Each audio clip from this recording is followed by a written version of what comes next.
আলাইকুম, কেমন আছেন সবাই? আলহামদুলিল্লাহ আমি ভালো আছি। দেখেন আজকে আমি একটা শুটকি ভুনা করব। আমি এখানে বড় বড় 3টা পেঁয়াজ কেটে নিয়েছি।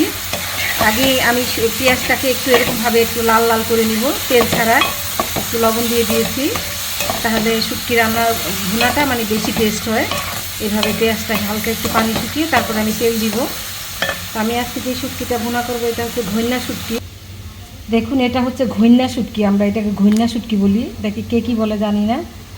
আমি দেখাচ্ছি আপনাদেরকে আস্ত শুটকিটা। আমাদের দেশে যে ঘইন্না মাছ হয়, তো মাছটা অনেক টেস্টি মাছ, কিন্তু এটা অনেক কাটা হয়। তো যে কারণে মানে এইটা বেশি, শুটকিটাই বেশি টেস্ট হয়।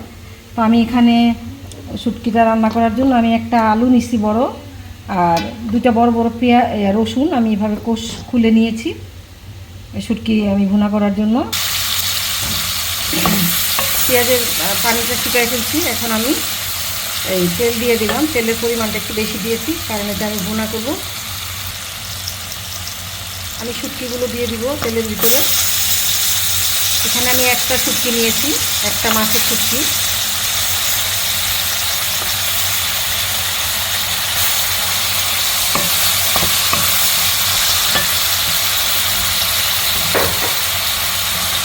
আমি আলু রসুন কেটে রেখেছিলাম, এটাও দিয়ে দিব। একসাথে আমি সব ভেজে নিব তেলের মধ্যে।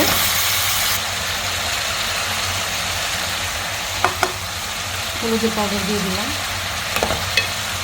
মরিচের পাউডার দিয়ে দিলাম। দেখুন, হলুদ আর মরিচের পাউডার দিয়ে একটু ভেজে নিয়েছি। এখন পানি দিয়ে দিলাম সিদ্ধ হওয়ার জন্য। একটু ঢেকে দিব। আমি একটু কাঁচামরিচ দিয়েছি, আরও কিছু কাঁচামরিচ দিব এখন।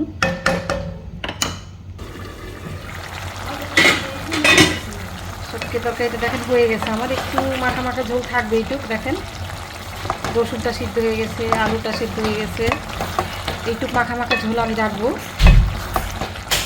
তো কেমন হলো আজকে আমার ঘইন্না শুটকি ভুনা জানাবেন। ভালো লাগলে অবশ্যই লাইক শেয়ার করবেন, কমেন্ট করবেন। ঝাল ঝাল শুটকি ভুনা।